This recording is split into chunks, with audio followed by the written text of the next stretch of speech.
My expectation on the subject sustainable tourism is the continuing preservation of nature that we also benefit from. An example of this is the Boracay Beach, which was temporarily closed for rehabilitation as a result of negligence. And this had a big effect on our tourism sector.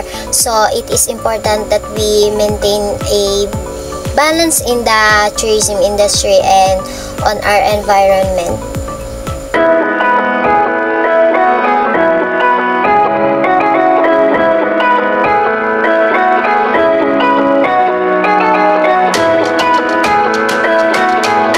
My expectation on the subject of tourism policy planning and development is to differ my knowledge about the rules and regulations or decisions that are driven by the government. And also, I remember that this is the process of setting ideas or goals that will help the development of the tourism sector.